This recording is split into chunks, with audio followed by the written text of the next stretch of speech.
And the political statistics-driven website 538 is predicting that Democrats will flip at least one U.S. House seat in Michigan in November.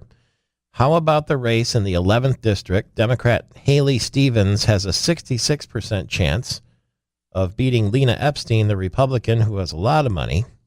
And they're all trying to fill the seat that'll be vacated by Republican Congressman Dave Trott. But Cooper Nye has something to say about that. He's an independent running in the 11th District, and he is on our AT&T line right this very moment. Welcome back to the program. Good morning again, Mr. Shiels. Good morning, Michigan. Well, thank you very much. You are now, as I understand it, officially a candidate for Congress. And how did you, what hurdles did you have to pass in order to do that? Yeah, so how about that? Although I want to start by issuing a correction. I think last time I was on your show, I declared myself the youngest congressional candidate in the country. And I just found out 2 days ago I missed that title by about 4 days. Rats. There's a a woman out in California running Republican, 4 days younger. Well, how old are you? So I actually just had my birthday last week. I'm 26 now. Okay, a 26-year-old candidate for Congress. That isn't so strange anymore, is it?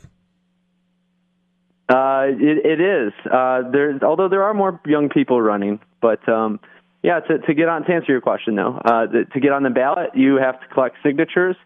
And for mine, the congressional race, I needed about 3,000 valid signatures. I submitted 4,000 and heard back that they were all good. Did you get many of those signatures yourself? You know what? I actually did. Most campaigns will typically pay petitioners to handle that, but I went out. Like I said, I turned in 4,000. I collected more than 3,000 myself. And have you ever gone petitioning before? No, but I've been, walking out of a grocery store or something. Someone's got a clipboard there. Is that what you did? Yeah. I mean, you couldn't outside most grocery stores, the big boxes anyway. They had a lot of corporate policies that weren't exactly friendly to free speech.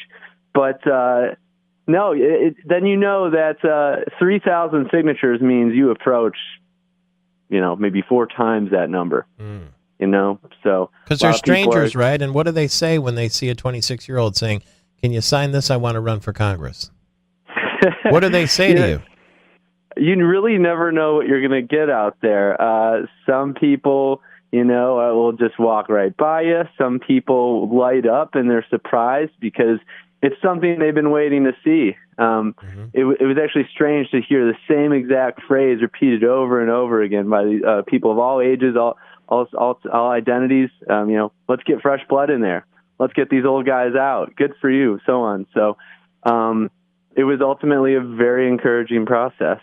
And as somebody that genuinely has an interest in these issues and hearing people from both sides, it was really eye-opening.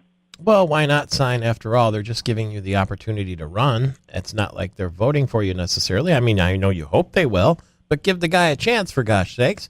And now you've got the chance. So what do you do next?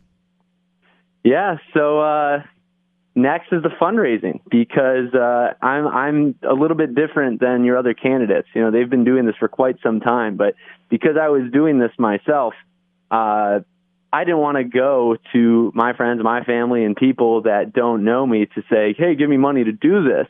I wanted to guarantee I was on the ballot.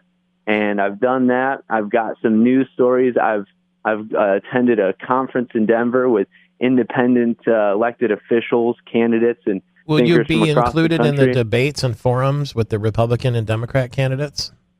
So that's going to depend. It'll depend on who's hosting, because sometimes they have everybody. Sometimes there's a polling requirement, and I'm not sure if I would make that right now. Well, let the guy in, for gosh sakes. We want to see what he's got to say. 26-year-old Cooper Nye, and we'll talk again soon in the 11th Congressional District.